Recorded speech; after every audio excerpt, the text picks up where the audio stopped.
ये आपका next chapter है एटम। ठीक है, चैप्टर बहुत छोटा है आपका, और आपका जो ये चैप्टर है वो आपके क्लास 11th की जो केमिस्ट्री थी पूरा डिक्टो कॉपी है।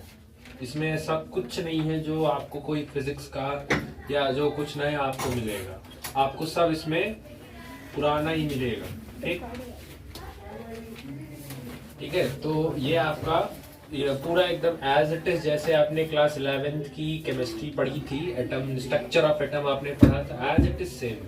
देखो कहने के लिए ये फिजिक्स में दे दिया है, बट ये है मान के चलो पूरी केमिस्ट्री। आपको इन शॉर्ट आपको मान के चलिए आपको पूरी केमिस्ट्री पढ़नी पड़ेगी इसमें। ठीक, चलो क्लास 9th में आपने पढ़ा था चैप्टर एटम एंड मॉलिक्यूल, एक बार पढ़ा था स्ट्रक्चर ऑफ एटम वहां भी, और फिर क्लास 11th की केमिस्ट्री में भी आपने एटम पढ़ा था। इतना यहाँ तक आने के बाद 12th में फिजिक्स पढ़ने यहाँ तक पहुंचने के बाद इतना आपको अंडरस्टूड हो गया होगा, आपको बताया भी गया होगा कि किसी भी मटेरियल का या किसी भी मैटर का जो सबसे स्मॉलेस्ट यूनिट होता है और ये जो स्मॉलेस्ट पार्टिकल होता है उसी को हम क्या बोलते हैं, एटम बोलते हैं। 9th का पहला चैप्टर आपको मैटर पढ़ाया जाता था। मैटर क्या होता था, anything which have mass and occupy space, उसी को आपने मैटर कहा था। फिर आपने कहा था कि मैटर 3 तरीके के होते हैं, एक सॉलिड हो गया, एक लिक्विड हो गया और एक गैस हो गया। अब ये सॉलिड का जो सबसे स्मॉलेस्ट यूनिट होता है उसको आपने ही पार्टिकल, और आगे चल के इसी स्मॉलेस्ट पार्टिकल को ही आपने क्या नाम दिया था, एटम नाम दिया था। ठीक है,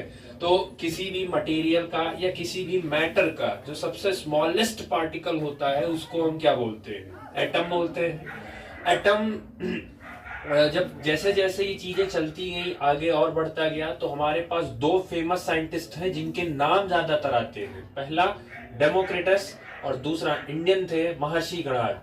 महर्षि गणाद ने ये बोला था कि किसी भी पदार्थ की जो सबसे छोटी इकाई होती है उसे हम परमाणु कहते हैं। ठीक है, अब वाइवा में जब प्रैक्टिकल देने बैठोगे तो आपसे इसका हिंदी वो कभी कभी जनरली पूछ लेते हैं। तो एटम को हिंदी में, इसको हिंदी में हम बोलते हैं परमाणु, और एक होता है आपका मॉलिक्यूल, तो मॉलिक्यूल को बोलते हैं अणु। अब याद करने का तरीका, जिसका नाम इंग्लिश में छोटा है उसका नाम हिंदी में बड़ा है, और जिसका नाम इंग्लिश में बड़ा है उसका नाम हिंदी में को छोटा है। तो महर्षि कणाद ने ये बोला था किसी भी पदार्थ की जो सबसे छोटी इकाई होती है उसी को हम क्या बोलते हैं, परमाणु। इसी बात को डेमोक्रिटस ने बोला कि किसी भी मैटर का जो स्मॉलेस्ट यूनिट अनडिविजिबल यूनिट होता है उसी को हम क्या बोलते हैं, एटम। 2 लोगों ने सेम बात बोली। एक ह्यूमन नेचर है, जब आपसे कोई बात एक ही बात बार बार बोल रहा होता है तो एक बार सोचने आ जाता है कि हो सकता हो ये बात सही ही हो। अगर एक ही बात अगर कोई बार बार कोई आपसे बोला, फिर कोई दूसरा भी वही बोल रहा है, तीसरा भी आपसे वही बात बोल रहा है, तो एक बार दिमाग में ये कंसेप्शन एक आएगा कि हो सकता हो इनकी बात क्या हो, सही हो, तो लाओ एक बार ट्राई कर ही लेते हैं। तो क्योंकि इन लोगों ने कोई प्रूफ नहीं दिया था, ये लोग बस बोले थे कि किसी भी मटेरियल और किसी भी मैटर की जो सबसे स्मॉलेस्ट यूनिट होती है उसको हम क्या बोलते हैं, एटम बोलते हैं, या किसी भी पदार्थ की जो सबसे छोटी इकाई होती है उसको हम क्या बोलते हैं, परमाणु बोलते हैं। उस टाइम पे एक साइंटिस्ट थे, that is called Dalton, John Dalton, नाम सुना होगा। ठीक, डाल्टन एक ऐसे साइंटिस्ट थे, उन्होंने तब एटॉमिक फील्ड में कदम रखा था जब कोई सोच नहीं सकता था। मतलब एटम आप समझ रहे हो, जिसको आप अपनी आंख से देख नहीं सकते, उस पर उस बंदे ने उस टाइम पर एक्सपेरिमेंट किया था, और सबसे पहला बंदा था जिसने एटम पर एक्सपेरिमेंट किया था। तो डाल्टन ने ये कहा कि कणाद बोल रहे हैं, डेमोक्रिटस बोल रहे हैं, तो लाओ एक बार चेक कर ही लिया जाए कि किसी भी मटेरियल का सबसे स्मॉलेस्ट यूनिट एटम होता है। तो डाल्टन ने इस बात को चेक किया, और जब उन्होंने चेक किया तो चेक करते समय वो चेक तो खाली यही करने गए थे कि स्मॉलेस्ट यूनिट पता, लेकिन उसके अलावा भी उन्हें बहुत सारी चीजें पता चल गई। तो उन्होंने बाद में अपनी पूरी एक थ्योरी प्रपोज की जो कि आगे चल के फेमस हुई, डाल्टन पोस्टुलेट्स या डाल्टन्स थ्योरी या डाल्टन्स एटॉमिक थ्योरी। अब उस थ्योरी में क्या क्या कहा गया सुन लो ऐसे। पहला पॉइंट उन्होंने ये कहा कि किसी भी एलिमेंट को बनाने के लिए जो उसकी स्मॉलेस्ट यूनिट होती है उसको हम क्या बोलते हैं, एटम। पहला पॉइंट हो गया। दूसरा, सेम एलिमेंट के जो एटम होते हैं उनकी फिजिकल और केमिकल प्रॉपर्टी क्या रहेगी, सेम एज इट इज। आपके सर में से एक सेल निकाले, हाथ में से एक सेल निकाले और एक पैर में से निकाले, तीनों को अगर लेबोरेटरी में भेज दें चेकअप के लिए तो तीनों का रिपोर्ट सेम आएगा कि डिफरेंट? क्योंकि सेम, क्योंकि एक ही बॉडी के वो अलग अलग सेल हैं। सेम ऐसे ही अगर एलिमेंट सेम है तो उस इस सेम एलिमेंट से आप कहीं से भी एटम निकालिए, सबकी फिजिकल और केमिकल प्रॉपर्टी क्या मिलेगी? तो दूसरा पॉइंट उन्होंने बोला कि सेम एलिमेंट के एटम्स की फिजिकल और केमिकल प्रॉपर्टी क्या होती है? सेम। और डिफरेंट एलिमेंट्स के एटम की फिजिकल और केमिकल प्रॉपर्टी क्या होती है? डिफरेंट होती है। 3 पॉइंट हो गया इनका। चौथा इन्होंने कहा कि 2 या 2 से ज्यादा एटम जब कंबाइन होके रिएक्ट होते हैं तब बनता है मॉलिक्यूल। ये भी सही था, ये भी बता दिया उन्होंने। नेक्स्ट उन्होंने बोला कि जो एटम होता है वो इलेक्ट्रिकली न्यूट्रल होता है। इलेक्ट्रिकली न्यूट्रल का मतलब total number of positive charge is equal to total number of negative charge, तो न्यूट्रल हो गया। एंड लास्ट उन्होंने बोला कि एटम आर इनडिविजिबल, या उन्होंने बोला कि atom are non divisible. Atom को और छोटे पार्ट में तोड़ा नहीं जा सकता। अब कुछ लोग कहते हैं कि ये थ्योरी गलत होगी। पहली बात, थ्योरी गलत नहीं है, थ्योरी सही है। दूसरा, फिर उसमें कुछ लोग कहते हैं कि ये पोस्टुलेट गलत है। पोस्टुलेट गलत नहीं, पोस्टुलेट भी एकदम सही है। जिस टाइम पे डाल्टन ने पोस्टुलेट्स दिए थे उस टाइम के हिसाब से वो थ्योरी एकदम सही थी, क्योंकि डाल्टन जब बोले थे कि एटम अनडिविजिबल है तो वो अनडिविजिबल था। उसके बहुत सालों के बाद ये डिविजिबल हुआ, किसी को नहीं पता था। आज आप अपने बच्चे का नाम राम रख दिए और बड़े होके वो रावण वाले राक्षस वाले काम कर रहा है, तो गलती आपकी थोड़ी ना है। आपने तो यही सोचा था कि अच्छा ही होगा, अब आगे चल के वो बुरा बन गया तो उसकी कोई गारंटी नहीं है ना। सेम ऐसे ही डाल्टन ने जिस समय थ्योरी प्रपोज की थी वो एकदम सही था। उस टाइम पे एटम अनडिविजिबल था। आगे चल के रिसोर्सेज आए, टेक्नोलॉजीज आई, थोड़ी बहुत एडवांस हो गया तो फिर एटम को और तोड़ दिया गया। और एटम के अंदर आपको पता है 3 फंडामेंटल पार्टिकल या 3 सब यूनिट पार्टिकल पाए जाते हैं, that is called electron, proton और न्यूट्रॉन। तो ये डाल्टन ने अपनी थ्योरी प्रपोज की थी। पहला कि एलिमेंट की जो सबसे स्मॉलेस्ट यूनिट होती है वो एटम। दूसरा, सेम एलिमेंट के एटम्स की फिजिकल और chemical property same. Different elements के एटम की फिजिकल और केमिकल प्रॉपर्टी डिफरेंट। और 2 एटम जब कंबाइन होकर रिएक्ट करते हैं तो मॉलिक्यूल बनता है। और एटम आर इलेक्ट्रिकली न्यूट्रल होता है और एटम इंडिविजिबल होता है या नॉन, ये वो बोल कर गए थे। तो मतलब एक हिसाब से एक चीज क्लियर हो गया कि एटम होता है, स्मॉलेस्ट पार्टिकल होता है, वो किसी भी मटेरियल का, मैटर का होता है। फिर आपसे पूछा जाएगा कि एटम के अंदर 3 सब फंडामेंटल पार्टिकल है, इनके अंदर बेसिकली 3 सब एटॉमिक पार्टिकल बोलो या इनके अंदर आप फंडामेंटल पार्टिकल बोलो, दोनों के नाम से आ सकता है। तो इनका पहला जो सब एटॉमिक पार्टिकल या फंडामेंटल पार्टिकल है दैट इज इलेक्ट्रॉन।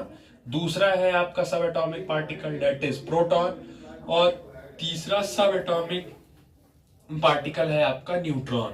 तो इलेक्ट्रॉन को डिनोट करते हैं ई से, प्रोटॉन को डिनोट करते हैं स्मॉल p से और न्यूट्रॉन को डिनोट करते हैं n से। ठीक, इलेक्ट्रॉन पे जो चार्ज होता है, एब्सोल्यूट जो चार्ज होता है वो बेसिकली नेगेटिव होता है, ठीक है, माइनस होता है। प्रोटॉन का जो चार्ज होता है वो बेसिकली पॉजिटिव होता है और न्यूट्रॉन के ऊपर किसी भी प्रकार का कोई चार्ज नहीं होता। तो ये नो चार्ज हो गया। ठीक, इलेक्ट्रॉन के ऊपर जो चार्ज एक्चुअल होता है वो होता है -1.6 इंटू 10⁻⁻19 कूलम। प्रोटॉन के अंदर एग्जैक्टली सेम में होता है, बस वो क्वांटिटी प्लस में रहती है। तो 1.6 इंटू 10⁻⁻19 कूलम। और एज इट इज इसके पास कोई चार्ज नहीं होता, तो इसका आप कह सकते हो कि इसका चार्ज 0 होता है। ठीक, नेक्स्ट, अब इतना है नहीं स्टार्टिंग में, क्योंकि ये आपका थोड़ा वो बहुत आगे से फिजिक्स में बहुत आगे से स्टार्ट कर दिए हैं वो। अब इनके जरा डिस्कवरर जान लो। इलेक्ट्रॉन को डिस्कवर किया था किसने? जे थॉमसन ने। बट एक्चुअल में एक चीज आप ध्यान रखो, जे थॉमसन ने जो डिस्कवर किया था वो बेसिकली डिस्कवर किया था कैथोड रेज, वो ये डिस्कवर किए थे। अब इस कैथोड रेज का नाम इलेक्ट्रॉन दूसरे साइंटिस्ट किए थे और उन साइंटिस्ट का नाम है Stoney. Stoney named cathode rays as electron. तो जो जे थॉमसन ने तो कैथोड रेज को खोजा था, लेकिन उसी कैथोड रेज को इलेक्ट्रॉन किसने नाम कर दिया? जो स्टोनी ने कर दिया। ठीक है। सेकंड आता है आपका प्रोटॉन। तो प्रोटॉन का जो डिस्कवरी जाता है बेसिकली वो अर्नेस्ट गोल्डस्टीन को जाता है। Ernest Goldstein. कुछ किताबें रदरफोर्ड भी देती है, बट रदरफोर्ड बाद में एक्सप्लेन किए थे उसको। जो डिस्कवरी है वो गोल्डस्टीन को ही जाएगी, आप डिस्कवरी गोल्डस्टीन को ही लेंगे। ठीक है। और जो न्यूट्रॉन की डिस्कवरी थी वो किए थे जेम्स चैडविक। James Chadwick. तो न्यूट्रॉन की डिस्कवरी बेसिकली चैडविक ने किया था। ठीक। अब इनकी डिस्कवरी आपको पढ़ाई जाती है, फिर प्रोटॉन की डिस्कवरी आपको पढ़ाई जाती है, और फिर आपको न्यूट्रॉन की डिस्कवरी पढ़ाई जाती है। तो वो अभी आपके में नहीं, मतलब वो आप सिलेबस में नहीं है, आपको फिजिक्स में इनकी डिस्कवरीज नहीं पढ़नी है। चलिए आप मान लीजिए कि आपने पढ़ लिया कि इलेक्ट्रॉन जे थॉमसन ने कैसे डिस्कवर किया, गोल्डस्टीन ने प्रोटॉन को कैसे डिस्कवर किया, और जेम्स चैडविक ने। आप इमेजिन करो आपने ये पढ़ लिया, डिस्कवरीज हो गई। अब हमें एक चीज तो क्लियर था कि किसी भी एटम के अंदर ये तीन लोग रहते हैं। एटम एक तरीके का आपका घर है, उस घर के अंदर तीन लोग रहते हैं। अब वो तीनों लोग घर में कहाँ रहते हैं, कैसे रहते हैं, अब वो आपको पता करना था। आपके पास एक बंगला है, उस बंगले में तीन लोग हैं, तो तीन लोग कहाँ रहते हैं? बालकनी में सो रहे हैं, कि बरामदे में सो रहे हैं, कि किचन में सो जा रहे हैं, कि छत पे सो रहे हैं? तो वो एक्चुअल अब आपको एग्जैक्ट लोकेशन बताना है एटम्स का। तो किसी भी एटम के अंदर ये तीनों के तीनों रहते कहां पर हैं, कहां पाए जाते हैं? तो उसके लिए फिर अलग से डिस्कवरीज के बाद फिर से टॉपिक आया, दैट इज एटॉमिक मॉडल। तो क्योंकि इलेक्ट्रॉन जे थॉमसन ने डिस्कवर किया था, तो सबसे पहला जो मॉडल प्रपोज किया गया वो भी इन्हीं के द्वारा ही प्रपोज किया गया, और वो आगे चल के फेमस हुआ watermelon model. Thomson atomic model, या उसी को प्लम पुडिंग मॉडल भी बोलते थे, और उसी को हम वाटरमेलन मॉडल। अब बेसिकली थॉमसन ने क्या किए थे? थॉमसन ये कहे थे कि एटम में एक स्फीयर होता है, माइन्यूट स्फीयर होता है। आप जैसे तरबूजा मान लीजिए, पूरा आपका तरबूजा, वैसे ही आपका एक एटम है। तो आप उन्होंने एटम को कंपेयर किससे कर लिया? वाटरमेलन से। सेकेंड, वाटरमेलन के अंदर दो पार्ट्स होते हैं। पहला जिसको आप खाते हैं, दैट इज एडिबल पार्ट, और एडिबल वाला जिसको खाते हो वो किस कलर का होता है? रेड। और उसी रेड पार्ट में बीच बीच में कहीं ना कहीं क्या रहता है? सीड एम्बेडेड, धंसा हुआ रहता है। तो बस थॉमसन ने ये कहा कि जो पूरा तरबूजा है वो आपका एक तरीके का एटम है।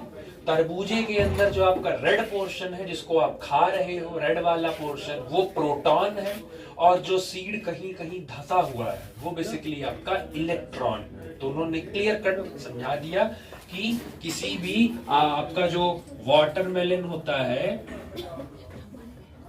वाटरमेलन, तो आपका जो वाटरमेलन है उसको एज्यूम कर लिया गया एटम थॉमसन के द्वारा, माइन्यूट स्फीयर हो गया। ठीक। अब इस वाटरमेलन के अंदर जो आपका रेडिश वाला पोर्शन होता है, जिसको आप एडिबल, जिसको आप खाते हो, तो ये जो इसका एडिबल पार्ट हो गया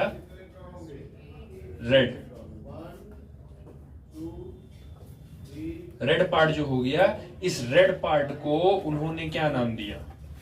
प्रोटॉन नाम दिया। और इस प्रोटॉन के अंदर, जैसे तरबूजे के अंदर बीच बीच में सीड क्या रहता है? एम्बेडेड रहता है। सेम वैसे ही आपका एटम के अंदर ये जो सीड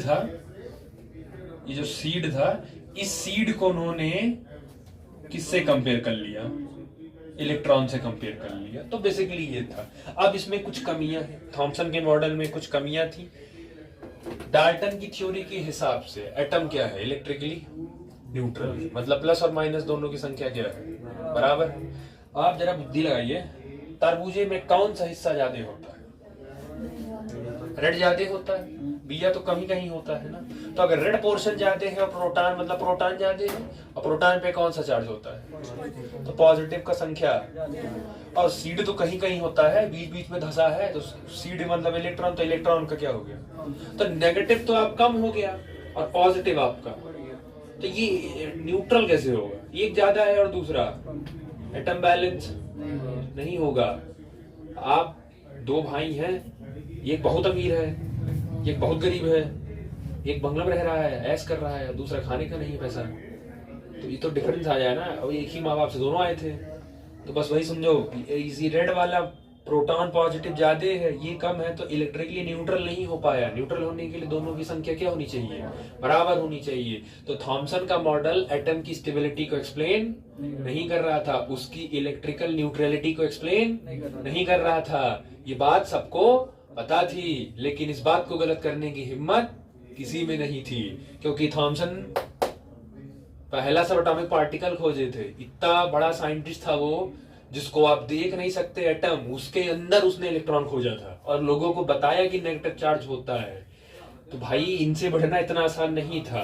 बड़े आदमी से आप भिड़ नहीं पाएंगे, क्योंकि बड़े आदमी से भिड़ेंगे तो फिर पता चले अगले दिन आपकी बॉडी ही नहीं मिली। तो बिना सबूत के आप मत लड़िए किसी के। जब किसी की कमजोरी आपके हाथ में होगी तभी आप उसको ब्लैकमेल कर पाएंगे। सोचो किसी नेता मंत्री, किसी की कमजोरी, आपके बहुत अमीर हो, उसकी कमजोरी तुम्हारे हाथ में आ जाए, फिर वो ब्लैकमेल करने कितना मजा आता है। पैसा दो, रहे तो वायरल कर दूंगा, पैसा दो, तो वो ब्लैकमेल आप तभी कर पाओगे। आप किसी जाके अधिकारी को, किसी नेता मंत्री को जाओ धमकी दे के आओ, अगले दिन तुम ही गायब हो जाओगे। तो बस समझिए, थॉमसन उस जमाने के, उस टाइम कितने पॉपुलर साइंटिस्ट थे, जिनका केमिस्ट्री में न्यूटन से लगभग कंपैरिजन होता था कि हाँ वो है। तो उनके बात को कोई गलत, पता सबको था कि मॉडल गलत है, एक्सप्लेन नहीं हो रहा है, लेकिन उसको गलत कहने की हिम्मत किसी में नहीं थी। और जानते हो इन लोग में ये चलता था ट्रेंड, अगर गलत है तो उसको सही करो। तो गलत तो पता है, लेकिन उसको सही करे कैसे, इसके पीछे ये हमारे जनरली डेली लाइफ में भी काम करता है। एक आर्टिस्ट था, उसने चित्र बनाया और उसने बढ़िया बना के और जाके चौराहे टांग दिया और उसमें कहा कि इसमें जो कमियां हो नीचे लिख दीजिए। तो बनाया, शाम सुबह टांग के चला गया, शाम को आया, ये मार कमी निकल लिखा है उसमें।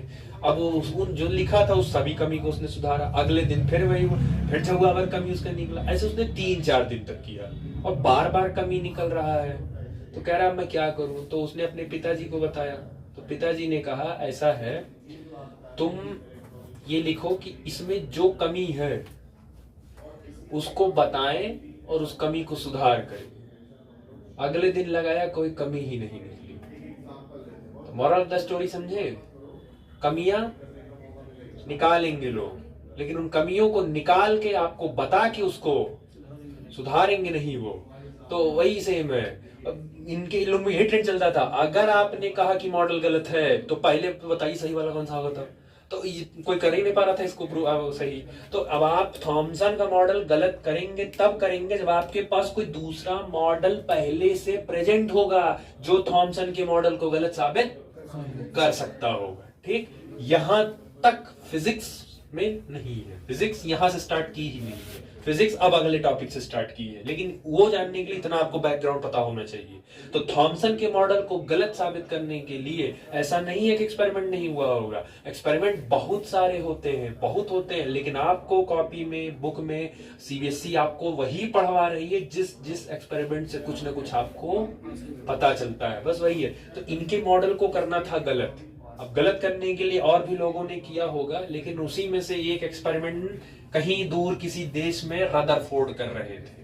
अब जब रदरफोर्ड कर रहे थे तो उन्होंने, क्योंकि देखो थॉमसन बहुत फेमस साइंटिस्ट थे, उन्होंने आर्टिकल पब्लिश कर दिया कि एटम जो होता है वो एक माइन्यूट स्फीयर होता है जिसमें उसको वाटर बैलेंस, उन्होंने बता दिया। तो कान में तो सबके था, लेकिन गलत कोई कर नहीं पा रहा था। रदरफोर्ड कुछ दूसरा कर रहे थे, वो एक्सपेरिमेंट इसमें कर रहे, वो अपना कुछ दूसरा कर रहे थे, लेकिन एक्सपेरिमेंट करते समय ही उन्होंने कुछ ऐसा ऑब्जर्व किया जो उनके दिमाग में सडनली स्ट्राइक किया कि ये चीज थॉमसन के मॉडल को गलत साबित कर सकती है। उन्होंने फिर से ट्राई किया, अपने सीनियर से डिस्कस किया और उन्होंने कहा ऐसा ही है, और रदरफोर्ड के हाथ में थॉमसन की कमजोरी आ गई। मतलब थॉमसन के मॉडल को गलत साबित करने के लिए आ गया। थॉमसन बहुत बड़े थे, उनके आगे रदरफोर्ड बच्चे थे। आप ऐसे इमेजिन करें, रदरफोर्ड बच्चे थे उनके आगे, थॉमसन इतने बड़े नाम था। तो रदरफोर्ड ने जो एक्सपेरिमेंट किया, उस एक्सपेरिमेंट से थॉमसन का मॉडल गलत हो गया, और अनफॉर्चुनेटली रदरफोर्ड ने वो एक्सपेरिमेंट थॉमसन के लिए नहीं किया था, वो कुछ और कर रहे थे, जा कहीं और रहे थे, चले कहीं और गए, तो वो रास्ते से भटक गए, जो आपके साथ भी हो रहा है। पढ़ना है 12th में, लेकिन पढ़ नहीं रहे हैं, भटक गए हैं कहीं। और जानते हो, ये वही है कि सामने ही पहुंचना है तुमको, लेकिन तुम यहीं से ऐसे टर्न ले लिए हो। अब वो पूरा दुनिया भर ऐसे घूम के और पहुंचोगे फिर वही, पूरा इतना वेस्ट करके आओगे।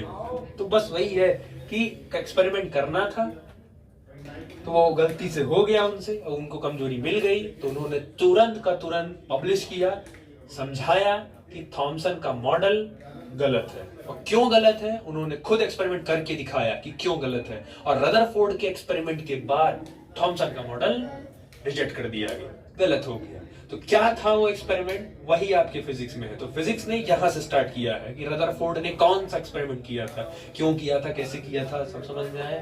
ठीक, चलो, जो रदरफोर्ड ने एक्सपेरिमेंट किया था, बेसिकली रदरफोर्ड ने जो एक्सपेरिमेंट किया था, that is called Rutherford alpha scattering experiment. अब इसमें कुछ शब्द हैं, पहले उनको क्लियर कर लीजिए। जैसे इसमें ये जो अल्फा है, ये मैथमेटिक्स वाला नहीं है। यहां पे अल्फा का मतलब होता है हीलियम का nucleus. The nucleus of helium is called alpha particle. तो जब भी आपसे चाहे फिजिक्स और चाहे केमिस्ट्री में अगर कोई कहा कि अल्फा पार्टिकल है, इसका मतलब बेसिकली वो क्या बात हो रही है, हीलियम का न्यूक्लियस।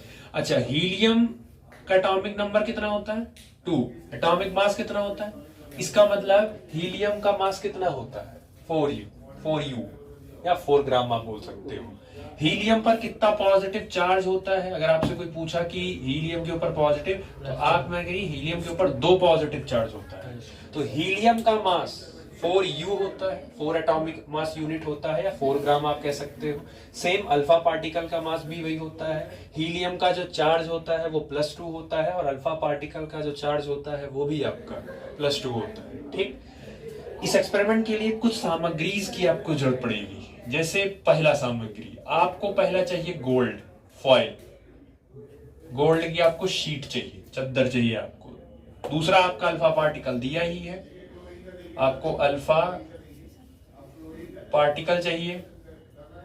तीसरा, आपको साइक्लोट्रॉन चाहिए, साइक्लोट्रॉन चाहिए आपको। ठीक, और एक आपको चाहिए alpha particle source, alpha particle source.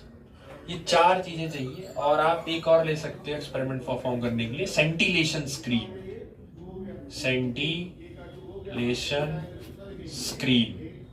तो कम से कम आपको ये 5 चीज आपको चाहिए, तो आप रदरफोर्ड का अपना एक्सपेरिमेंट परफॉर्म कर सकते हैं। अब इनमें से पहला, हमने गोल्ड फॉइल ही क्यों लिया, हम गोल्ड फॉइल ही क्यों लिए, तो गोल्ड फॉइल का एटॉमिक मास ज्यादा होता है, अल्फा पार्टिकल की स्पीड इतनी ज्यादा होती है कि उसको सहन और उसको बेयर करने की क्षमता सिर्फ किसके पास है, गोल्ड, और कोई इसको सहन, उसकी स्पीड को और कोई बेयर नहीं कर सकता। तो इसीलिए हम एल्यूमिनियम, ज्यादातर आपसे पेपर में पूछा जाएगा, इस चैप्टर का पहला question, at the place of gold foil why we not use aluminium foil। तो एल्यूमिनियम इसलिए नहीं यूज कर सकते क्योंकि एल्यूमिनियम बहुत हल्का होता है, मास कम होता है, लाइट है वो, जिसकी वजह से वो अल्फा पार्टिकल की स्पीड को बेयर नहीं कर पाएगा। ठीक, बाकी अल्फा पार्टिकल समझा दिया। थर्ड आता है आपका साइक्लोट्रॉन। ये आपकी इसी क्लास 12th में आपने एक चैप्टर पढ़ा होगा, मूविंग चार्जेस एंड मैग्नेटिज्म। आपने मूविंग कॉइल गैल्वेनोमीटर पढ़ा होगा, MCG। उससे पहले ये टॉपिक था साइक्लोट्रॉन, जो कि काट दिया है सीबीएसई ने। साइक्लोट्रॉन था, साइक्लोट्रॉन काट दिया गया है। होता क्या है, साइक्लोट्रॉन में एक ऐसा डिवाइस है जिसमें कुछ इस तरीके का सेटअप बनाकर रखा गया होता है कि उसमें इलेक्ट्रिक फील्ड और मैग्नेटिक फील्ड दोनों होते हैं। अब आइए थोड़ा सा देखिए, फिजिक्स याद है कि नहीं याद है। आपके पास इलेक्ट्रिक फील्ड है, ठीक, और उस इलेक्ट्रिक फील्ड में, अच्छा, इलेक्ट्रिक फील्ड का डायरेक्शन बताओ, इलेक्ट्रिक फील्ड का डायरेक्शन किधर से किधर जाता है? पॉजिटिव से। चलो तो मान लीजिए ये वाली दीवार आपकी पूरी पॉजिटिव चार्ज है और ये वाली दीवार आपकी पूरी नेगेटिव चार्ज है। मतलब इलेक्ट्रिक फील्ड इधर से निकल रही है और इधर को जा रही है, मतलब ऐसे निकल रही है। अगर इस इलेक्ट्रिक फील्ड में मैं एक चार्ज रख दूं तो क्या उस चार्ज पर फोर्स लगेगा, हाँ या ना? इलेक्ट्रिक फील्ड में अगर मैं किसी भी चार्ज को रख दूं तो उस पर फोर्स लगेगा या नहीं लगेगा? लगेगा। चलो अच्छी बात है, लगेगा। ये आपका इलेक्ट्रिक फील्ड हो गया ये। और इस इलेक्ट्रिक फील्ड में मैंने एक चार्ज रख दिया, ये मैंने क्यू चार्ज रख दिया। तो इस क्यू चार्ज पर इलेक्ट्रिक फील्ड फोर्स लगाएगा? लगाएगा। कितना लगाएगा? क्यू ही। 14वां बार है ये, 14 टाइम्स मुझे पूछा हूं मैं, ये मुझे को याद है कितनी बार पूछ चुका हूं ये। तो इस पे जो फोर्स लगेगा वो कितना लगेगा? क्यू ही। किधर लगेगा? किस direction? In the direction of electric field, opposite the direction of electric field. जो चार्ज है उसका साइन बताइए। हाँ ये देखो दिमाग काम कर रहा है। मैंने चार्ज का साइन नहीं बताया है। अगर पॉजिटिव, चलो पॉजिटिव है, पॉजिटिव में किधर लगेगा? In the direction of. और अगर नेगेटिव होता, क्लास आपके 12th का पहला चैप्टर है ये, पहला टॉपिक ही यही है। अगर ये नहीं याद है आपको तो 12th में फिजिक्स में फेल हो जाओगे, लिख के ले लो फेल हो जाओगे। ना हो तो लॉस साइन कर दे, फेल हो जाओगे तुम लोग। पहला टॉपिक है यार, अगर ये नहीं याद आ रहा है आप कैसे पूरी फिजिक्स होल्ड करोगे? एक बार सोचो कैसे पूरी फिजिक्स होल्ड करोगे तुम लोग, अगर तुमको ये नहीं याद हो रहा है अभी कि किसी भी चार्ज पार्टिकल को अगर हम इलेक्ट्रिक फील्ड में रखेंगे तो उस पर फोर्स लगेगा। कितना लगेगा? क्यू ही लगेगा। किधर लगेगा? अगर पॉजिटिव चार्ज होता, अगर ये प्लस क्यू होता तो ये इसी डायरेक्शन में लगता। जिस पॉजिटिव चार्ज पर फोर्स हमेशा in the direction of electric field लगता है। लेकिन अगर ये चार्ज आपका पॉजिटिव की बजाय नेगेटिव होता तो इसी पर जो फोर्स लगता वो डायरेक्शन की क्या लगता? अपोजिट लगता। समझ आ गया? ठीक। अगर आपके पास मैग्नेटिक फील्ड है इसी की जगह, मैग्नेटिक फील्ड को किससे डिनोट करते हैं? डिनोट किससे करते हैं? कैपिटल वेक्टर होगा कि नहीं होगा?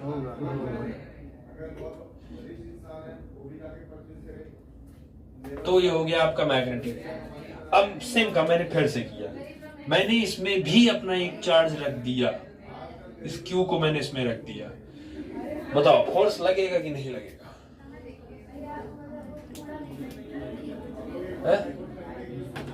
लगेगा कि नहीं लगेगा? अगर मैग्नेटिक फील्ड में यही क्यू चार्ज रख दें तो उस पे फोर्स लगेगा कि नहीं लगेगा? जोर से बोलो।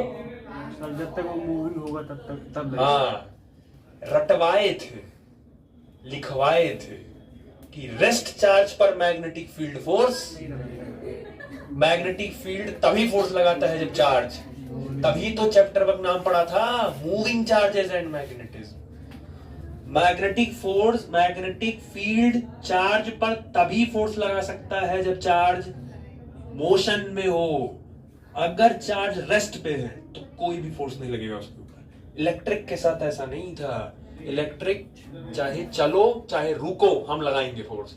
मैग्नेटिक के नखरे बहुत हैं, यही सेम लाइन वहां भी बोले थे। मैग्नेटिक फील्ड लड़की है यही बोले थे, और इलेक्ट्रिक फील्ड लड़का है। याद है कि नहीं? इस पे बहस हुई थी काफी। इन लड़कियों के नखरे नहीं होते सर, लड़कों के भी होते। तो इनके नखरे हैं। ये कह रहे हैं तुम चलो तभी हम लगाएंगे फोर्स, बैठे रहोगे तो हम तुम पे नहीं लगाएंगे फोर्स। तो ये जब चलेगा तभी फोर्स लगेगा। मान लो कि ये v वेलोसिटी मूव कर रहा है, ये इधर v वेलोसिटी मूव कर रहा है। चलो अब बताओ, मैं पूछ भी फालतू रहा हूं। जब ये नहीं बता रहा तो कितना लगेगा ये भी नहीं पता होगा। कितना लगेगा शर्मा? हाँ, अगर एक चार्ज मूविंग में है तो अब मैग्नेटिक फील्ड उस पर कितना फोर्स लगाएगा? बहुत सही, दिमाग काम किया। तो इस पर जो फोर्स लगेगा वो लगेगा F = QVB sin थीटा। तो अगर वेलोसिटी और मैग्नेटिक फील्ड के बीच में एंगल मैक्सिमम हो गया, जस्ट निवेदन परपेंडिकुलर, साइन की मैक्सिमम वैल्यू किस पे होती है 90, तो अगर वेलोसिटी और मैग्नेटिक फील्ड के बीच में अगर एंगल 90 हो गया, आप मान लीजिए एज अ केस कि अगर ये 90 हो गया तो साइन 90 की वैल्यू कितनी हो जाएगी 1, तो 1 हो जाएगी, तो ये वैसे भी 1 घट गया। तो किसी भी चार्ज अगर वो मोशन में है और मैग्नेटिक फील्ड पर आ गया तो उस पर फोर्स कितना लगेगा। अब तो याद कर लो प्रभु कि अगर कोई भी चार्ज पार्टिकल इलेक्ट्रिक फील्ड में रखा है तो उस पर फोर्स लगेगा, क्योंकि फील्ड का काम होता है फोर्स लगाना। तुम कौन से फील्ड में अभी हो, प्रेजेंटली कौन से फील्ड में हो अभी, ग्रेविटेशनल में हो ना। तो ये मास है, ये था रेस्ट पे है कि मोशन में है, मोशन में कैसे आ गया, मैं तो फोर्स नहीं लगाया, इसमें मैंने तो सिर्फ छोड़ दिया।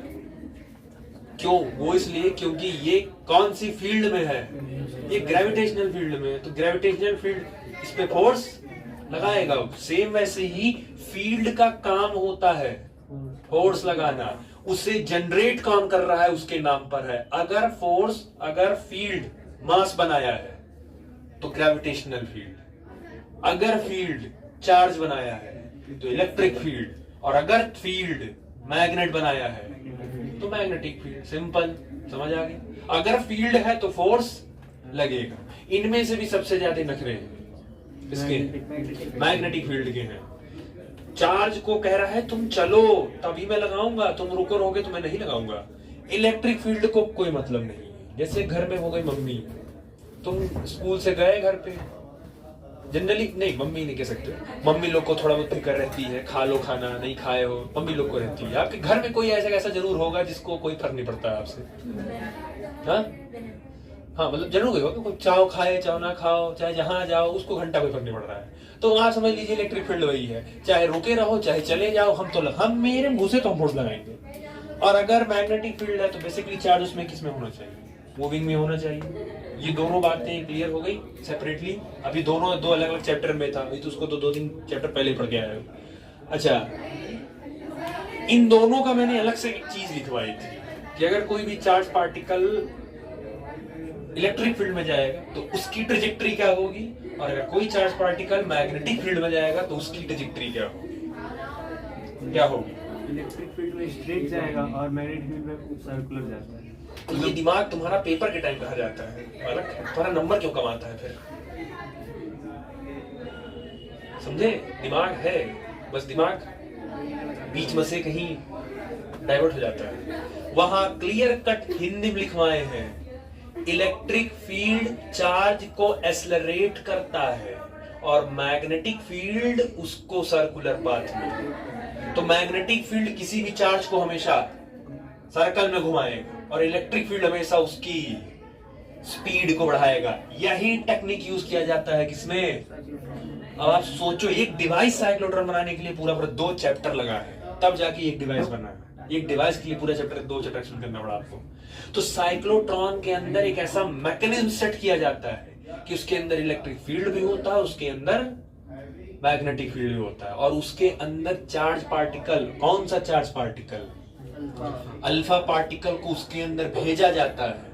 और उस अल्फा पार्टिकल को जब साइक्लोट्रॉन के अंदर भेजा जाता है तो जैसे ही आपका अल्फा पार्टिकल इलेक्ट्रिक फील्ड में आया तो अल्फा पार्टिकल की स्पीड बढ़ गई, और जैसे ही वो मैग्नेटिक में आया वो, तो आप सोचिए किसी बॉडी की स्पीड को बढ़ाना है और मैक्सिमम करनी है, तो आप कैसे करेंगे। अगर आपको कोई बॉडी दे दे, हम कहते हैं कि इसकी स्पीड बढ़ा के फेंको उसको, तो कैसे फेंकोगे। एक कॉमन है ना, इसको जितनी तेज इसको घुमाओगे और फिर एक बार छोड़ दो, स्पीड ऑटोमेटिक हो जाएगी, नहीं जाएगी। या बेसिकली बॉलर होते हैं तो फास्ट बॉलिंग कैसे करते हैं, ये घुमाया जाता है ना, काहे घुमाते हैं, जाके ऐसे फेंक दो, चाहिए क्या दिक्कत है, जाके ऐसे फेंक, नहीं वो पूरा ये मतलब पूरा रोटेट, ये इतना जो वो एक्स्ट्रा घुमाते हैं बेसिकली ये बॉल को क्या दे रहे होते हैं, स्पीड, मोमेंटम दे रहे होते हैं, तो इतना। और आपको पता होगा क्रिकेट का रूल है, अगर यहां तक बॉल आ गई और अगर एक बार बॉल यहां से आकर बॉल आगे चली गई तब फिर वो बॉल नीचे गिरनी चाहिए। आप यहां के बाद पीछे नहीं कर सकते बॉल गिरने से पहले। अगर बॉल छूट गई तो ठीक है, वो आपने बहुत बार देखा होगा, लोग दूसरे साइड खड़े रहते हैं, बॉलर आ रहा होता है, वो आगे बढ़ जाते हैं तो आउट कर देते हैं। देखा है, बहुत होता है, कई बार हुआ है ऐसा कि बॉलिंग करने आ रहे हैं, बेचारा जिधर खड़ा था वो रनिंग लेने के चक्कर में वो क्रीज छोड़ के आगे बढ़ गया। तो क्रिकेट में रूल बेसिकली कहा है कि ये अगर यहाँ तक पहुंच गया तो ये आगे नहीं जाना चाहिए। अगर यही के बाद आपने वापस कर लिया और आउट कर दीजिए तो आउट माना जाता है। तो आप सोचिए, बॉलर भी जनरली फिजिक्स लगती है, हर चीज में लगती है। बॉल आपने सुना होगा आउट स्विंग, इन स्विंग, तो बॉल पकड़ने का तरीका होता है। तो सेम ऐसे ही किसी भी चीज की स्पीड को बढ़ाने के लिए बेसिकली आप ये चीज घुमाते हैं। ये जब सर्कुलर पाथ में ले जाओगे तो सर्कल में जाने से उस बॉडी की स्पीड क्या होती है, बढ़ती है। एक रीजन है, आपके साइकिल का टायर, बाइक का टायर कैसा है, सर्कल है। स्क्वायर बनाया जा सकता था लेकिन स्क्वायर में स्पीड कम हो जाएगी और मेहनत उस सर्कल में होने की वजह से उसकी स्पीड क्या होती है, ज्यादा होती है। तो किसी भी बॉडी की अगर स्पीड को बढ़ाना है तो बॉडी को आप घुमाइए, और घुमाने की जिम्मेदारी कौन लिया है, तो ये तो घुमाएगा, और उसकी स्पीड को एक्सेलरेट करने की जिम्मेदारी कौन लिया। तो साइक्लोट्रॉन के अंदर एक ऐसा सिस्टम पहले से बना दिया गया होता है कि आपका अल्फा पार्टिकल एक बार इलेक्ट्रिक में जाए, एक बार तो electric magnetic, electric magnetic, electric magnetic, जाते जाते जाते जाते अल्फा पार्टिकल की स्पीड इतनी तेज हो जाती है कि जब रिक्वायर्ड स्पीड मिल गई उसको साइक्लोट्रॉन से तुरंत बाहर निकाल दीजिए। सामने जिस पर भी उसको बम्बार्ड, जिस पर भी बम करवाना हो सामने रखिए उसको, ताकि इधर से निकले तो डायरेक्ट उसी पर जाके बम्बार्ड कर जाए। समझ आया, क्लियर हुआ। वो देखा ना गुलेल, तो हालांकि सर्कुलर नहीं होता उसमें, लेकिन आपने देखा ना उसको खींचते हैं और जहां मारना हो निशाना उसी तरफ सेट करिए, या तीर ही देख लो अपना, आप खींचते हो पीछे तो जिधर मारना हो करके उधर छोड़ दीजिए, तीर ऑटोमेटिक वहीं चला जाएगा। सेम ऐसे ही अल्फा पार्टिकल निकलेगा तो सामने इस पे करना। अल्फा पार्टिकल सोर्स भी तो चाहिए, अल्फा पार्टिकल जाए मिलेगा कहां से। जितने भी रेडियो एक्टिव आइसोटोप होते हैं जिनके अंदर से अल्फा रे, बीटा रे, गामा रे, थोरियम हो गया, यूरेनियम हो गया, जनरली इन लोग को आप लेके रखिए, उन लोग के अंदर से निकलता है। सेंटिलेशन स्क्रीन, एक स्क्रीन सामने लगी रहेगी आपकी, जिस पर ये एक्सपेरिमेंट होगा तो पता चलेगा कि हाँ यहाँ हुआ है। जैसे लोग गन की, जो आईपीएस होते हैं जनरली, जो पुलिस ट्रेनिंग सर्विस में जाते हैं, वो गन की प्रैक्टिस करते हैं, शूटिंग प्रैक्टिस करते हैं। सामने उनके पास होता है ना, रिमार्क होता है ना कि शूटिंग कितना परफेक्ट हो रहा है। सोचो हम कैसे, हम मारे पता ही नहीं चलेगा। तो सामने कुछ चाहिए ना कि इन्हें पता चले कि हाँ मिरर से, या आपने कंपटीशन आर्चरी वाला कंपटीशन देखा है, सेंटर में जाएगा तो 10 पॉइंट मिलेगा, उसके बाहर जाएगा तो 9, तो होना चाहिए ना, तब तो पता चलेगा कि कहाँ एक्सपेरिमेंट कर रहे हो। तो इसीलिए एक सेंटिलेशन स्क्रीन आपके पास होनी चाहिए। समझ आया, क्लियर हो, कुछ छापना छुपना नहीं, खींच लो, फोटो खींच लो, बाकी चलो। अब देखो एक्चुअल में एक्सपेरिमेंट हुआ गया था। ये अल्फा पार्टिकल सोर्स है, आप यूरेनियम ले सकते हो, आप थोरियम ले सकते हो। यहां से अल्फा पार्टिकल निकलेगा और जैसे ही अल्फा पार्टिकल निकलेगा आप उसको किसके अंदर भेज दीजिए, साइक्लोट्रॉन उसकी स्पीड को क्या कर देगा, बढ़ा देगा। अब ये जो मैंने बनाया किनारे, दिस इज सेंटिलेशन स्क्रीन, ये सेंटिलेशन स्क्रीन किनारे बना है, और उस सेंटिलेशन स्क्रीन के बीच में किसको रख दिया है, गोल्ड फॉइल को। और इतनी ही देखा आपको दिखाना है तो इतनी ही जगह यहाँ पे आपको खोलनी है जहां से सिर्फ अल्फा पार्टिकल अंदर जा सके, बस उतनी जगह आपको खोलनी है। ठीक, तो बहुत बार जाएगा, बस मैं 3 कलर से इसलिए बनाया क्योंकि वो 3 अलग अलग आपको दिखाना है इसमें। ठीक, अब एक्चुअल हुआ क्या, अल्फा पार्टिकल साइक्लोट्रॉन से बेसिकली आपका अल्फा पार्टिकल निकला है। अल्फा पार्टिकल का मतलब हीलियम का न्यूक्लियस से तो निकला होगा। हीलियम का न्यूक्लियस मतलब कितना पॉजिटिव जा रहा है, 2 पॉजिटिव। अब इस साइक्लोट्रॉन से जो अल्फा पार्टिकल निकला है उसकी स्पीड बहुत तेज होगी और सामने है गोल्ड फॉइल। और जब इतनी हाई स्पीड पे अल्फा पार्टिकल जब जाएगा सामने तो हुआ पहला ऑब्जर्वेशन, हमने क्या देखा कि जो अल्फा पार्टिकल गया वो as it is gold foil के अंदर से सीधा सीधे चीरते हुए निकल गया। अब अगर अल्फा पार्टिकल आया किसी के अंदर से निकल गया, इसका मतलब उसके अंदर आधे से ज्यादा जगह, क्योंकि खाली होगा तभी तो चीर के निकलेगा। एक्सरे करवाते हो तो क्या होता है, हड्डी आ जाता है, मांस को चीर के निकल जाता है ना वो। इसका मतलब अंदर तुम्हारे क्या है, खाली ही है, कुछ ज्यादा है नहीं, रेस के लिए खाली होता है। तो अल्फा पार्टिकल जब भेजा गया तो वो गोल्ड फॉइल को चीरता हुआ निकल गया। इसका मतलब गोल्ड फॉइल के अंदर तो एटम ही प्रेजेंट होगा, इसका मतलब एटम के अंदर आधे से ज्यादा जगह खाली है। जबकि थॉमसन के मॉडल के हिसाब से एटम सर्कुलर है। अब कंपेयर करो तो वाटरमेलन में बीच में खोखला थोड़ी होता है, वाटरमेलन में तो बीच में रेड वाला पोर्शन होता है, तो खोखला कहाँ हुआ? और अगर खोखला नहीं है, अगर बीच में कुछ है, तो जो भी चीज आप करोगे वो बीच में फंसेगी कि नहीं फंसेगी, अटकेगी कि नहीं अटकेगी? यहां अटकी नहीं, एज इट इज पास हो गए सीधे।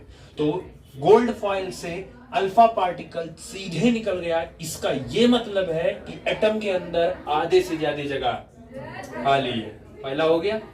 दूसरा, ये पहला ऑब्जर्वेशन हो गया। दूसरा ऑब्जर्वेशन मतलब तीसरा चेक कर लो पहले, तब दूसरा देखो।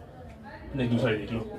अच्छा, दूसरा क्या हुआ कि जब बहुत सारे अल्फा पार्टिकल्स 1000-10,000 अल्फा पार्टिकल गिरे, तो उनमें से कुछ अल्फा पार्टिकल ऐसे थे जो गोल्ड फॉइल के पास जाके, एटम के पास जाके वो डिफ्लेक्ट कर गए, कुछ स्मॉल एंगल से वो डिफ्लेक्ट कर गए। तो एक्चुअल आ रहा था, उसने अचानक से अपना रास्ता चेंज कर लिया। अब लोगों को ये समझ नहीं आया कि जब मैंने जिस एंगल पर भेजा, अगर मैं सीधे भेजा हूं तो कैसे, वो मैं भेजा सीधे हूं तो चला उधर कहां गया? उसको जाना सीधे था। उधर जाने का मतलब है कोई ना कोई उसको बीच में से क्या किया है, डाइवर्ट किया है। आप सामने से कार लेके आ रहे हैं और मैंने अगर रास्ता ऐसे कर दिया तो आप स्टीयरिंग उधर मुड़ देंगे, मतलब आपको डाइवर्ट मैंने कर दिया। तो अगर मैंने अल्फा पार्टिकल सीधे भेजा तो वो सीधे ही जाना चाहिए था, वो डाइवर्ट कैसे हो गया? इसका मतलब कोई डाइवर्ट किया है उसको। अब आप समझिए, आने वाले के ऊपर कौन सा चार्ज है आपको नहीं पता, लोगों को नहीं पता था, लेकिन एटम के बीच में कौन प्रेजेंट होता है? पॉजिटिव चार्ज तो पहले से प्रेजेंट था ना। जो आप जैसे कुछ चीजें होती हैं आप डिस्कवर नहीं किए हैं, बहुत सारे ऐसे जानवर हैं जिनको आप अभी डिस्कवर नहीं किए, लेकिन वो जानवर अभी भी प्रेजेंट। तो आपको पता नहीं था कि एटम के अंदर है, लेकिन एटम के अंदर पॉजिटिव तो होता ही है। तो जब एक पॉजिटिव आया, दूसरा पॉजिटिव पहले से प्रेजेंट था, तो दोनों पॉजिटिव पास में आए, तो दोनों पॉजिटिव में क्या हो गया? रिपल्शन, जिसकी वजह से उसने अपना रास्ता क्या कर लिया। तो सेकंड एक्सपेरिमेंट से रदरफोर्ड ने ये कहा कि किसी भी एटम के सेंटर में एक स्टेबल पॉजिटिव चार्ज बैठा हुआ है, सिर्फ ये बोले। फिर जब वो थर्ड एक्सपेरिमेंट किए तो उन्होंने जिस एंगल पर उन्होंने अल्फा पार्टिकल को भेजा था, एज इट इज टकरा के 180 डिग्री रीबाउंड करके वापस रिटर्न हो गया। अब आप इस बात को समझिए, जिस पाथ पे भेजे थे उसी पाथ पे टकरा के वो रिबाउंड हो गया, वापस आया। तो आप इस बात से अंदाजा लगाइए, साइक्लोट्रॉन से निकला हुआ अल्फा पार्टिकल की स्पीड नॉर्मल नहीं रही होगी, हद से ज्यादा रही होगी, और इतने हाई स्पीड के पार्टिकल को झेल लेना और झेलने के साथ साथ वापस रिटर्न कर देना, तो आप अंदाजा लगा लीजिए कि सामने वाले की स्टेबिलिटी क्या रही होगी। मतलब सामने वाला हद से ज्यादा स्टेबल है ना। आप सामने बहुत तेज आ रहे हैं, आप हमसे टकराए और आप हमसे टकरा पीछे हो गए, तो आप स्टेबल कि हम स्टेबल? हम स्टेबल। तो आप इमेजिन करो कि सोचो कि अल्फा पार्टिकल इतनी हाई स्पीड में गया, गोल्ड फॉइल से टकराया, एटम से टकराया और एज इट इज निकल वापस चलाया। इसका मतलब गोल्ड फॉइल के सेंटर में, एटम के सेंटर में कोई ना कोई stable, highly stable positive charge बैठा है किसी भी एटम के सेंटर में। तो तीन बातें इन्होंने कंक्लूड की। पहला कि एटम के अंदर आधे से ज्यादा जगह खाली है। दूसरा, किसी भी एटम के सेंटर में एक स्मॉल पॉजिटिव चार्ज बैठा है। और तीसरा, किसी भी एटम के सेंटर में एक highly stable positive, strong stable highly positive charge बैठा है। और उसी हाईली स्टेबल पॉजिटिव चार्ज को ही रदरफोर्ड ने न्यूक्लियस नाम दिया। और न्यूक्लियस की डिस्कवरी फिर किसके हाथ में गई? रदरफोर्ड के हाथ में। तो discovery of electron J Thomson, discovery of proton Ernest Goldstein, discovery of neutron James Chadwick और डिस्कवरी ऑफ न्यूक्लियस रदरफोर्ड के। तो वही जो हाईली स्टेबल पॉजिटिव चार्ज था, उसी का नाम रदरफोर्ड ने क्या रख दिया? न्यूक्लियस रख दिया। बाद में उन्होंने बता दिया था, तो वैसे भी उनका मॉडल गलत हो गया। फिर जब न्यूक्लियस वो डिस्कवर कर दिए तो फिर वो बाद में और एटम के अंदर क्या होता है, कैसे प्रेजेंट होता है, न्यूक्लियर मॉडल, उन्होंने फिर एक मॉडल बाद में प्रपोज किया, that is called Rutherford nuclear model of atom. समझ आ गया? ठीक, बाकी तो